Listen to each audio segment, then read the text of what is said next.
Welcome to the fourth unit of grade 7, Functions of Water. If you can remember, in grade 6 also you have learnt about water, what are the types of water based on its state, and what are the types of water based on its availability, depending on salinity, what are the types of water, and the you learned that water is a limited natural resource and you have to conserve it because of that, and this is affected by different bad human activities. Therefore, water has been polluted. Likewise, you have learned so many things regarding water. Here, we are going to discuss about functions of water, basically how water uh, supports or how water becomes essential for the maintenance of life. So, we'll discuss the answers for the questions which appear on the screen. There, you are asked to complete the table regarding the types of naturally available water. Uh,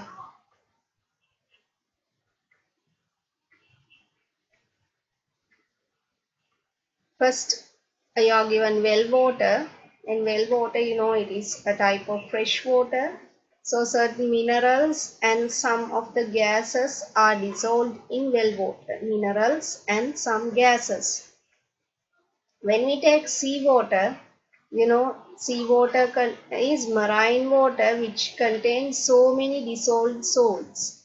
Therefore, the salinity of that water is very high. So you can say salts as well as gases and other chemical substances are also dissolved in seawater because a lot of industrial waste is released into the sea. Therefore, here you can say naturally the things dissolved in seawater are salts and gases. In addition to that, nowadays seawater contains a lot of other chemicals. So the main salt dissolved in seawater is sodium chloride. In addition to that, there are some other salts as well, like magnesium chloride, calcium sulfate. Likewise, there are so many other salts. Then when we take river water, again it is a type of fresh water. Therefore, it contains dissolved minerals and gases.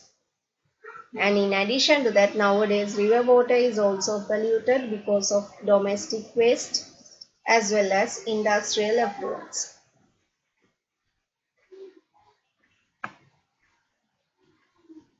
What is the name given for the property of dissolving substances in water? So so many things get dissolved in water. Because of that, we call this property as the solvent property of water. Solvent property of water. Record your observations when you dissolve following substances in water. So the substances are, first one, glucose. So you have observed when glucose is dissolved in water, it fully dissolves and make a transparent solution. Common salt, again totally dissolved in water. Then coconut oil, once we put coconut oil into water, coconut oil floats as a layer on water. Then white sugar totally dissolves in water.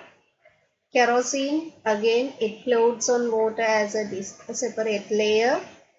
Once we put some soil into water, it makes a suspension.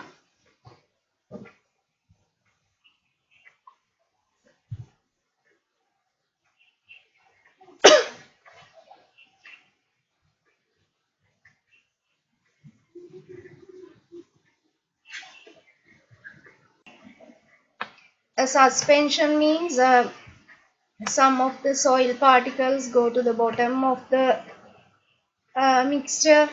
Some particles will float and some other particles are suspended in the middle. That means particles are suspended in water. So you can say makes a suspension. Then Condis crystals, what we call Condis is potassium permanganate. You know, these are dark purple color crystals. Once we put these Condis crystals into water, that water becomes purple in color gradually. Finally, all Condis crystals will be dissolved in water. Then next one is vinegar. Once you put vinegar again, it mix totally with water. And copper sulfate, copper sulfate crystals, you know, hydrated copper sulfate is light blue color. Once we put it into water, it dissolves in water to form a blue color solution. Surgical spirit again mixes with water well. Once we put laundry blue, if laundry blue is in the liquid form, it will make a blue color solution.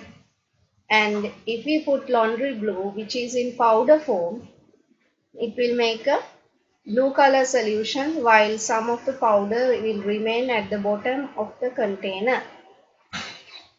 Then once we put wheat flour into water, wheat flour does not dissolve in water. Again, it forms a suspension. That means some particles will float, some will go to the bottom, and most of the particles are suspended in water.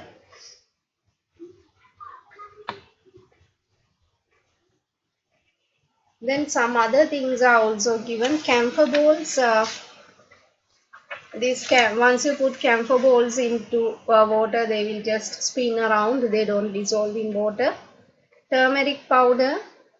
Again, it will form a yellow color mixture, but some of the powder will remain at the bottom. If you allow this to be settled, majority of that powder will be deposited on the bottom of the container.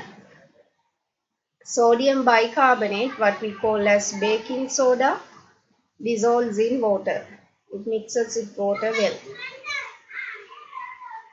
Then the fourth question is, why water is considered as a universal solvent? That is because most of the substances get dissolved in water. Therefore, water becomes the most suitable solvent, or water becomes the most suitable liquid to dissolve most of the substances. Therefore, you can write most of the substances are dissolved in water. Therefore, water is considered to be a universal solvent.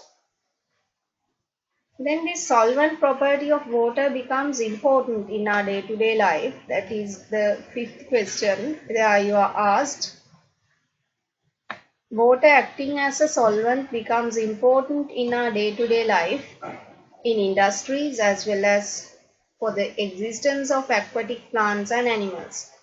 Give examples. So we'll take one by one. Water as a solvent in day-to-day life. There you can consider preparation of food. Their salt and flavors are dissolved in water. Then in the preparation of different drinks, their sugar, coloring, other flavors, and all the substances we add to make the drink get dissolved in water. Then in agriculture, the fertilizer as well as the minerals in soil get dissolved in water. Then only the plant can absorb these minerals and the nutrients. Then in the medicinal field or in the health field, also this becomes important to make vaccines as well as saline. And in the health field, this also becomes important because when we drink a particular medicine, it gets dissolved in water, and after that only it is absorbed to our body. Then when we wash clothes, they remove the dirt in those clothes are removed due to the solvent property of water, as well as the dirt on our body is also washed off because of the solvent property of water.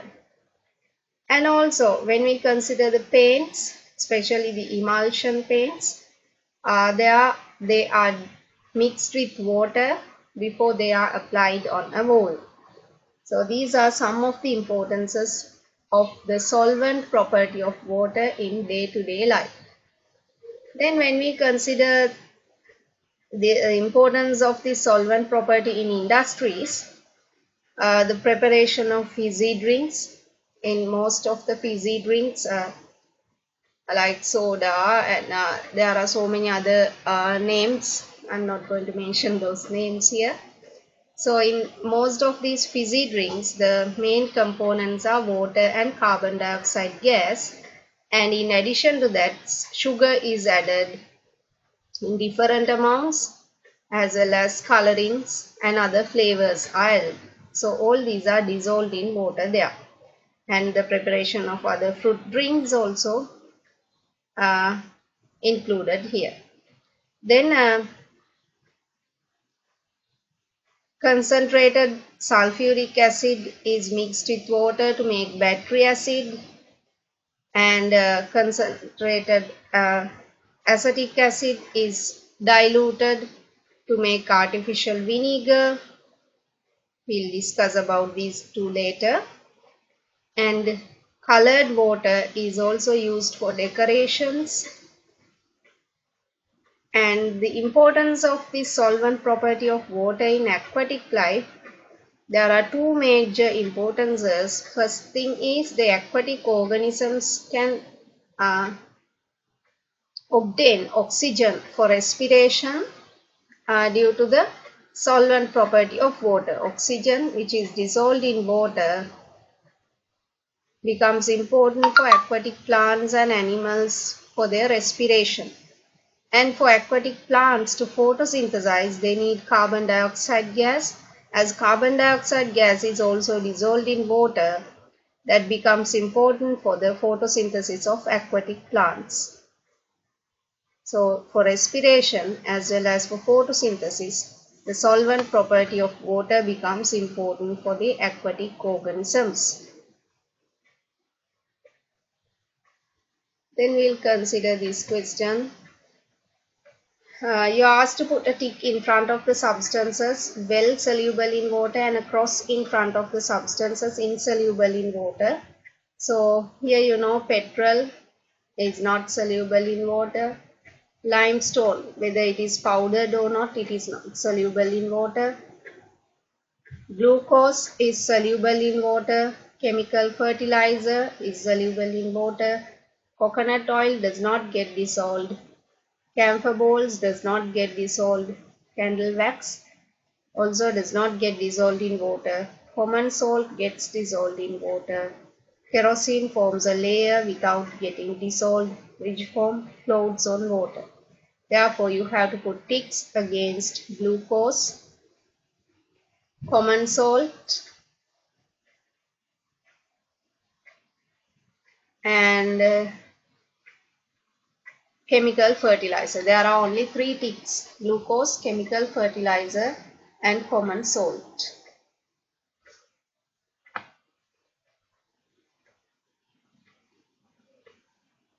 Then you are asked to write the chemical names of the following: common salt,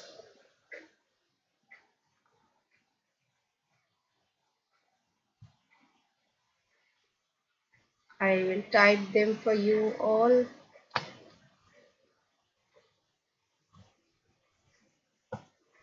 Common salt is sodium chloride.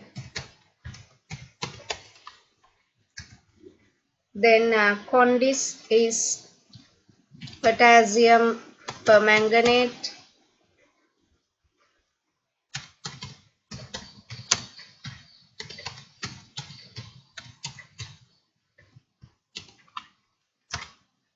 Then lime water is calcium hydroxide. Don't think that this is once we say lime water, most students think that it is lime juice. That is not. Lime water is calcium carbonate mixed with water, limestone mixed with water. So calcium carbonate is limestone.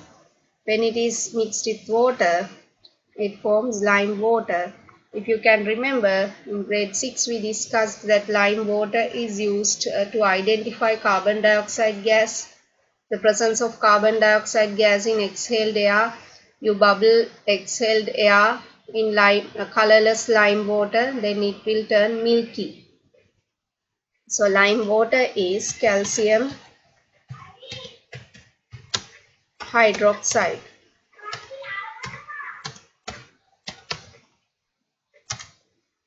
Then limestone, it is calcium carbonate.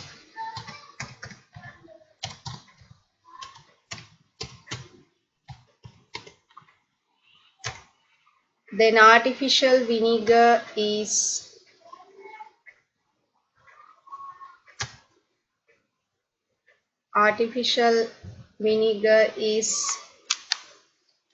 acetic acid.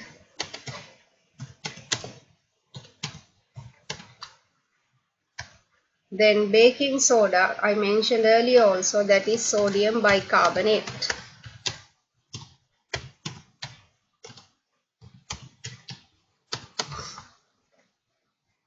Right, that's about the chemical names of these compounds mentioned here, substances mentioned here. Then you are asked what is meant by diluting a solution. Actually, diluting means adding water to a solution. The initial solution is known as a concentrated solution. Once you add water into it, it is known as a diluted solution. Therefore, diluting is, you can say, adding water to a solution is known as dilution. Then, what is battery acid? You know, battery acid is diluted sulfuric acid. Diluted sulfuric acid.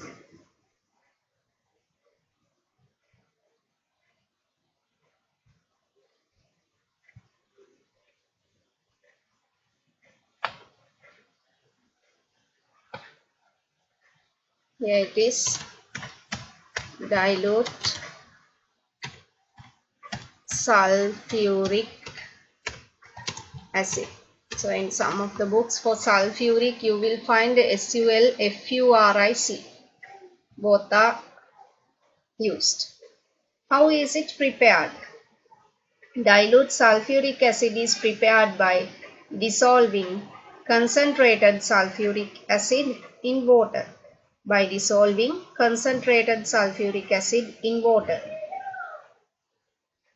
Then part D, you are asked, how do you prepare artificial vinegar? So in the previous question I told you artificial vinegar is acetic acid. So artificial vinegar is prepared by diluting acetic acid or dissolving concentrated acetic acid in water. I will repeat, by diluting acetic acid or dissolving acetic acid in water. Then you are asked how a saline solution is prepared. You know, saline which is provided for the patients, that is prepared by diluting sodium chloride solution to a standard concentration. They take a sodium chloride solution which is somewhat concentrated and it is diluted to a particular concentration. That means the concentration is a known amount in saline solution. Later you will learn how to calculate this concentration and all.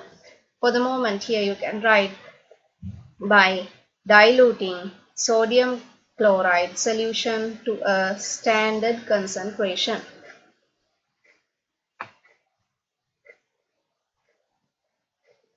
Then you are provided with a salt solution. How do you separate salt from it? So practically, you know, if you keep a salt solution in a plate exposed to sunlight, then all the water will be evaporated and salt will be remaining. That takes some time. Therefore, in order to separate salt quickly, what you can do is you can put some common salt into a lid of a tin and you can heat it up. So for heating you can use a different setup. I will show it. State two observations made in this instance. So the observations are water will disappear, that is due to on heating it will be vaporized, water will be vaporized. So one observation is water will disappear, and second observation is salt will be remained in the powder form. Salt will be remained in the powder form. Then you are asked to draw the setup used for the above purpose. Label the setup. So for this I will use the diagram shown in the textbook. There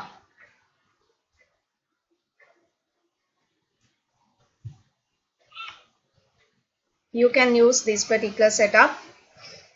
There you know this is the tripod and this is a wine spirit lamp. Tripod, wine spirit lamp, and on the tripod stand you have kept the lid of the tin and you can put salt solution here and apply heat. If you don't have wine spirit lamp, you can use a candle for this purpose, but the amount of heat given out by the candle is less. Therefore, you can cover this setup or you can keep the candle inside a box of milk powder, which is an empty box of milk powder. And in order to get air inside, you can keep a ventilator like this. So on the top of the box, you have kept the lid of the tin with salt solution and you can apply heat. This is the simple setup used to separate salt out of a salt solution.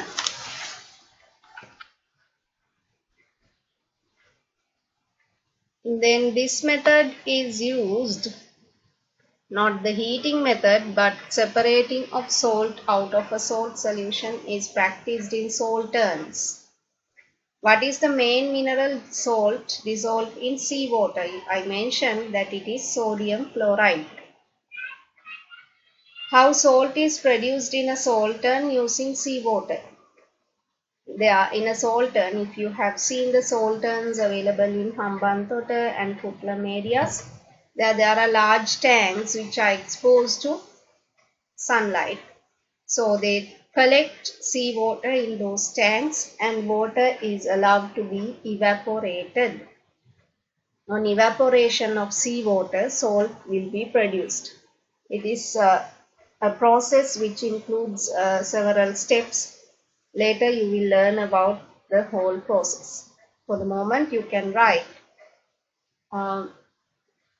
salt is produced in a Saltern by evaporating seawater in large tanks. What are the components of the juice in sugarcane? So in addition to the production of salt by removing water, there are certain other industries based on this evaporation or vaporization of water. One is production of sugar.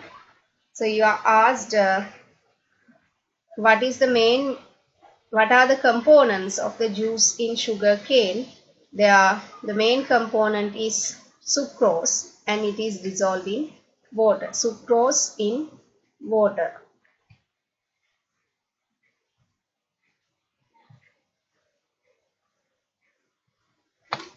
Sucrose in water.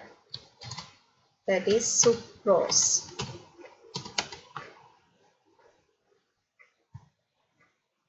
Then how sugar is produced from sugar molasses. Sugar molasses means uppani.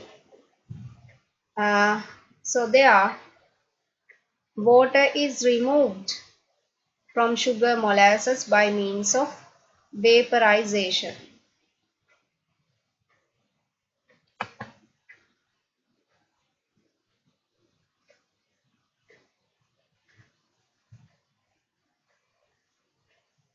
Vaporization. Water in sugar molasses is removed by vaporization.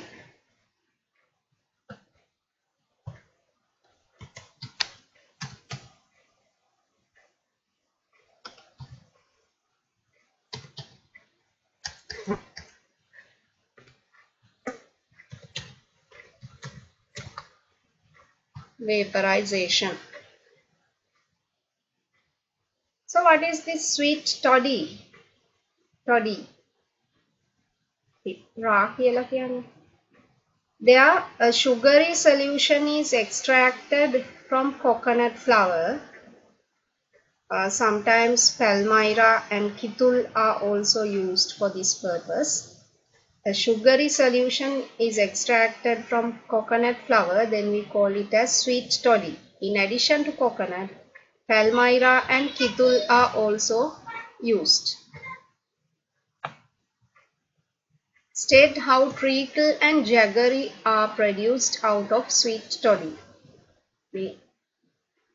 Treacle, penny, hakuru, jaggery.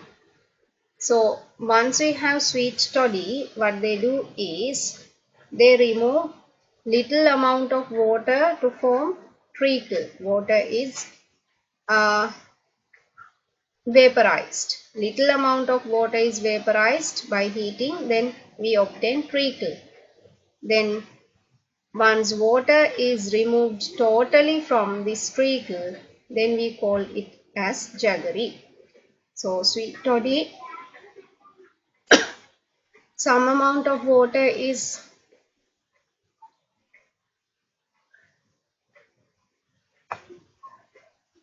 released,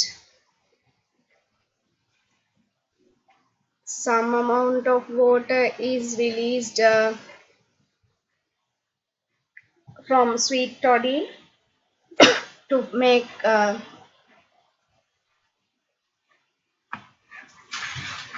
treacle, and water is totally removed from treacle to make jaggery. Then what is meant by the coolant property of water? So far we discussed about the solvent property of water. Now we are moving on to another property, what we call as the coolant property of water. That is, first I will take an example. In the morning when a mother offers the cup of tea, and when it is getting late for you to go to school, what your mother or you do is you keep the cup of tea inside a container of water. Then what will happen? The cup of tea will be, the temperature of the cup of tea will be reduced, and the temperature of water will be increased. But you may have experienced that the temperature of water does not increase that much, though the cup of tea has cooled down. So that is the coolant property of water. If we explain, water can absorb large amount of heat from a hot object. Water can absorb large amount of heat from a hot object because water can bear large amount of heat. Water absorbs heat from the hot object. That is what we call as the coolant property of water. If I repeat, you have to say water can absorb large amount of heat from a hot object. Describe an activity to observe the coolant property of water. So, again I will move on to the textbook. There you are given a simple activity. What you have to do is you have to take two beakers, two similar beakers, and you have to put some amount of cotton wool, similar amounts to both beakers. And you can see In both beakers inside the cotton wool, they have kept a thermometer and you get the readings. At the beginning, you will see that the temperature readings of both thermometers are the same, and you put little amount of water onto the cotton wool in one beaker. Then you will observe after few minutes the temperature drops.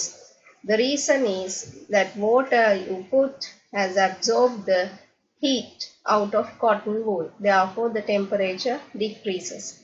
That is a simple activity to show the coolant property of water. You can describe that activity and you can explain and you can come to a conclusion what acts as a coolant. Then you are asked to state three uses of coolant property of water. Actually, one is in vehicles when the fuel is burning, the engine gets heated a lot. So if the engine is overheated, the functioning of it will be stopped. Therefore, to absorb the heat, water or a coolant is added into the radiator of a vehicle. You may have seen people add water or a coolant into the radiator of a vehicle because to absorb the heat energy released by the vehicle engine. That is one use of the coolant property of water. Another use is that water is used as a coolant in factories to avoid the overheating of machines. During the functioning of certain machines, you may have experienced that the machine gets heated a lot. Actually, it is a method of energy wastage. Anyhow, it gets heated. To minimize the heating of these machines, water is used as a coolant. And another use is that regarding living organisms, the body temperature is regulated in animals as well as plants. Water becomes a good coolant. For example, if we take the human beings, due to sweating, our body cools down. And in plants, due to transpiration or due to the loss of water from the plant as water vapor, the plant body cools down. So water coolant property of water becomes important to regulate the body temperature of both plants as well as animals.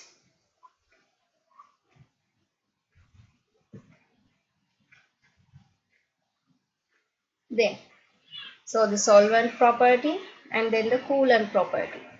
Because of this solvent property and coolant property of water, water becomes a good medium for life. So there, you are asked to describe how water becomes an important medium of life. There you can say the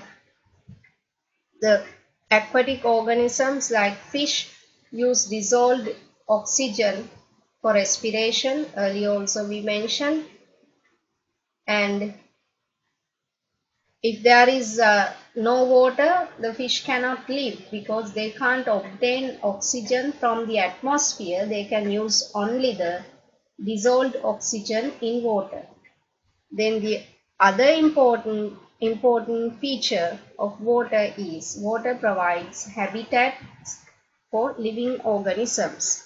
Water provides habitats for living organisms. So there are two main methods by which water becomes important medium of life. One is providing oxygen for respiration, then providing habitats for aquatic organisms. In addition to that, for aquatic plants, carbon dioxide dissolved in water becomes important for photosynthesis. Then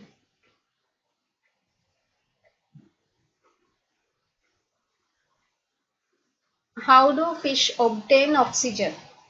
Actually, when oxygen is dissolved in water, that water passes through the gills of fish and that oxygen enters into blood vessels. Then through blood that is transported. So if I repeat, oxygen is dissolved in water, that water passes through the gills of fish and then oxygen enter into blood vessels. Why do most fish die during drought? The reason is clear.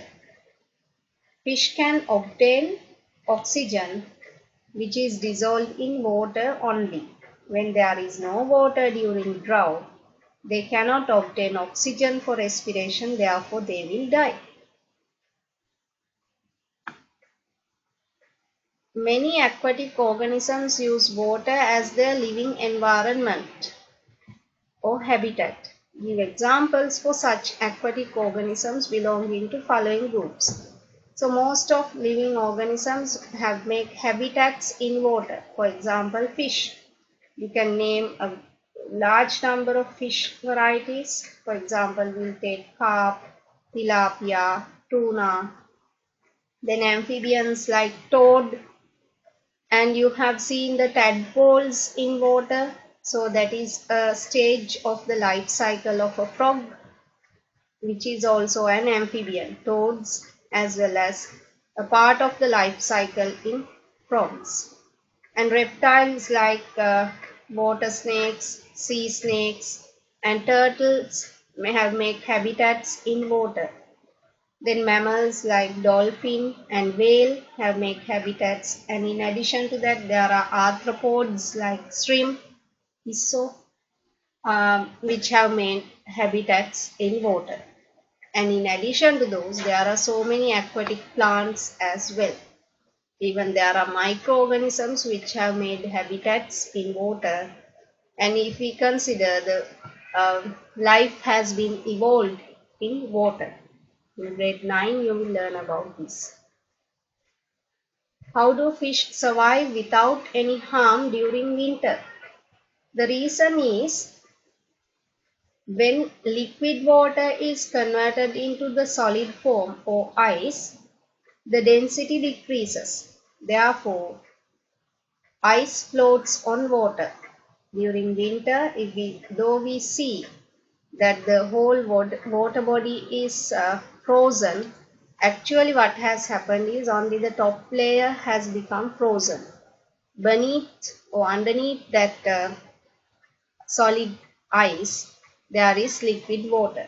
Therefore, there are dissolved gases, and in this liquid water, therefore, fish can survive even during the winter season. So you can say surface water gets frozen during winter and liquid water remains under the ice layer.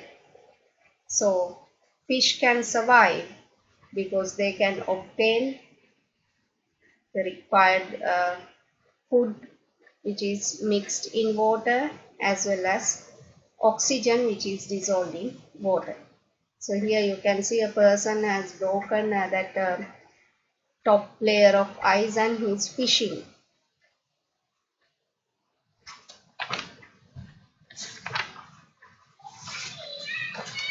Then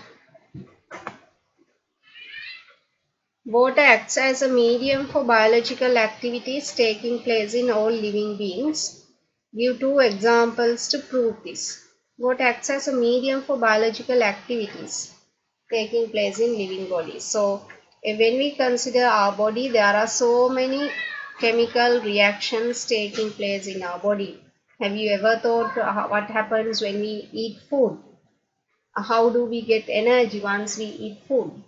So that food gets digested and the digestive end products are absorbed to our bloodstream, and that uh, nutrients react with oxygen to produce energy. This is one of the major biochemical reactions happening inside the body.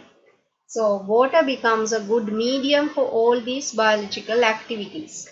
So as the first one, you can say uh, digestion of food and producing energy through reaction of glucose with oxygen. And so many other chemical reactions take place by making water as a medium. So first thing is digestion of food and absorption of digestive end products into blood, and that glucose reacts with oxygen to produce energy. As the second one, you can say the removal of excretory products. Excretory products like sweat, then urine. Excretory products are the waste materials which will become poisonous for our body. They should be removed from the body. So this removal of waste materials is facilitated by the dissolving in water,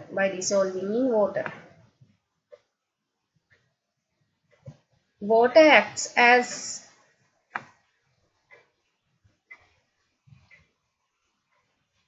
an important transportation medium in both plants and animals. Give two examples for each. So if we take plants, water becomes an important transportation medium because plants absorb minerals after dissolving in water. That is one example. Absorption of minerals after dissolving in water. Then the second thing in plants is food produced in plant leaves, by means of photosynthesis. Food produced in plant leaves is translocated to the other parts of the plant as a solution of sucrose, that is again after dissolving in water. So second thing, food produced in plant leaves is translocated to other parts of the plant as a solution, that is because of dissolving in water. Then in animals, how does this become important? So vitamins, minerals and the medicine that we have taken are transported through our body by using the medium of water in blood. In blood, the main component is water. So medicines that we have taken, minerals, vitamins, all the nutrients, they are transported throughout the body after dissolving in water in the bloodstream.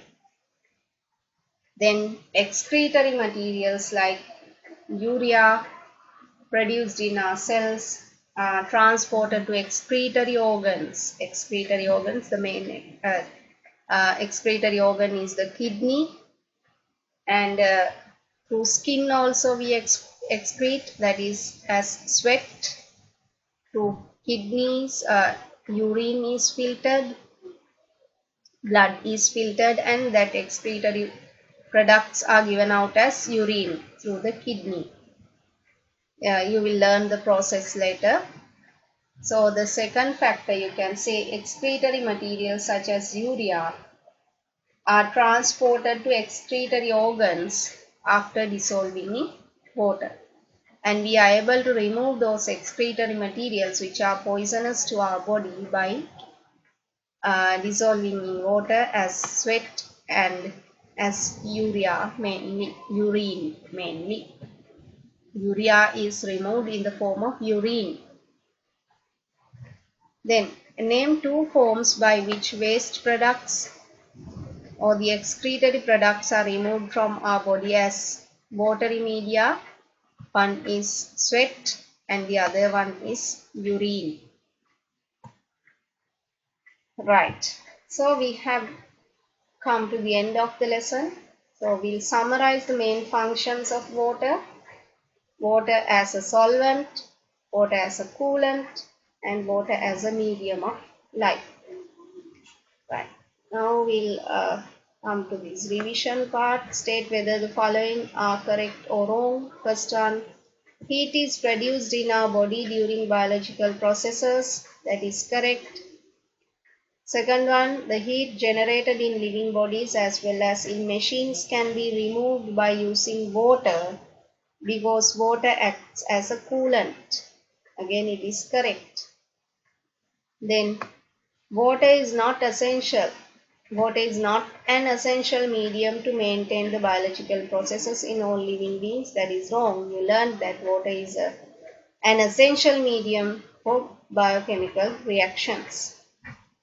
The fertilizers added to plants are absorbed by dissolving them in water. That is correct. That is why just after adding fertilizer, we are supposed to put water into the plants, because then only they can absorb these fertilizers. Otherwise, the water in the plant will come out and the plant will end up with death if we don't put water just after adding fertilizer.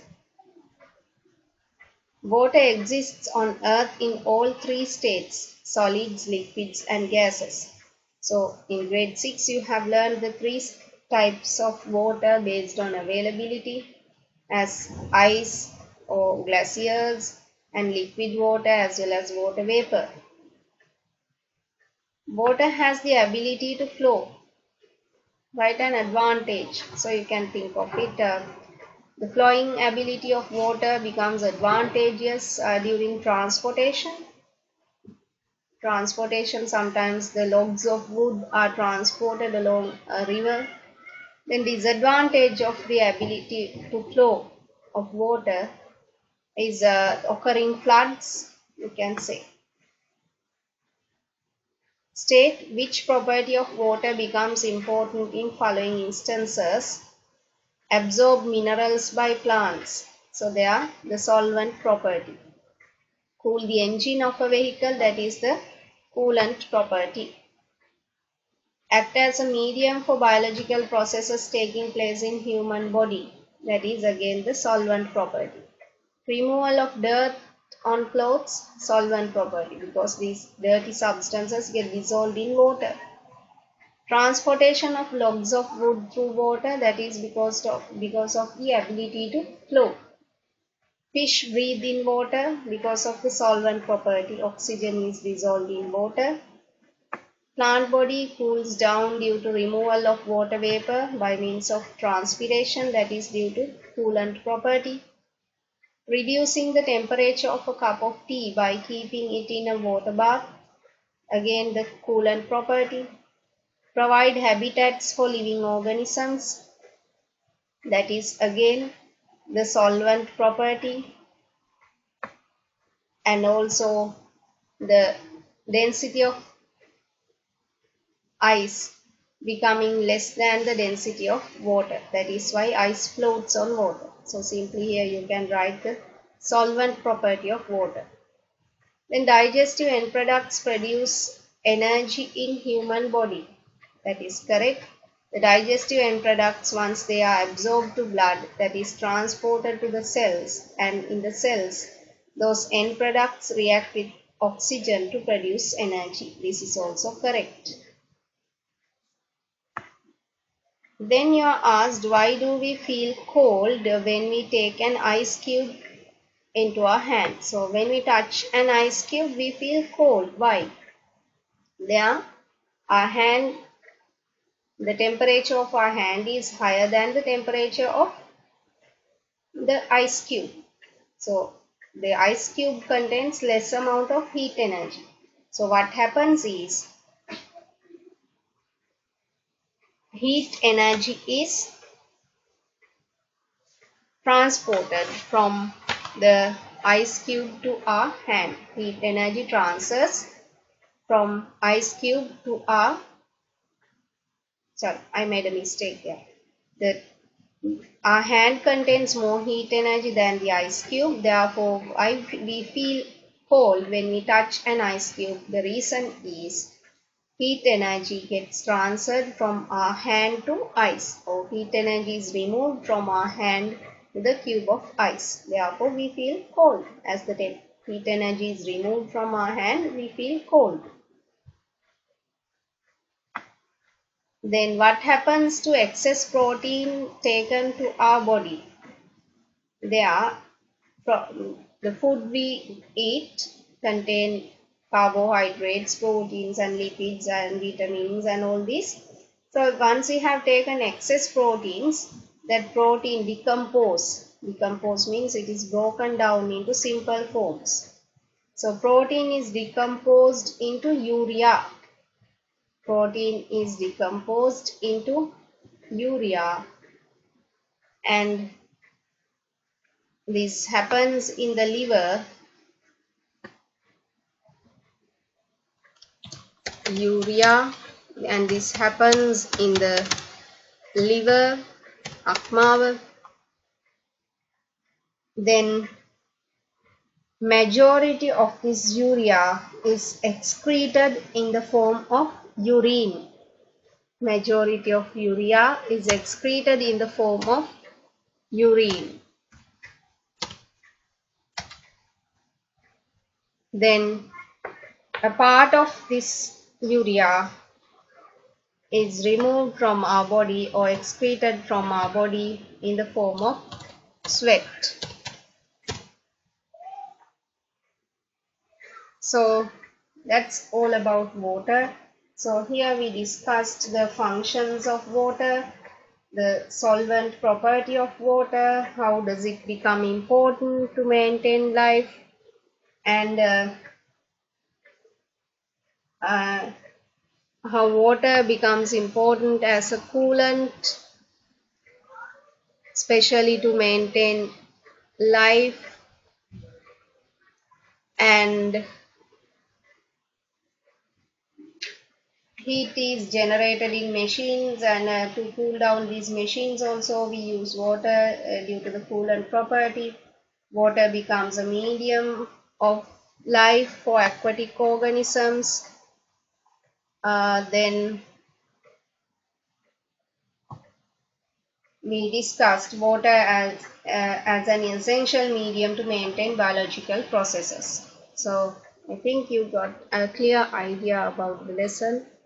Uh, so hope to meet you with another lesson.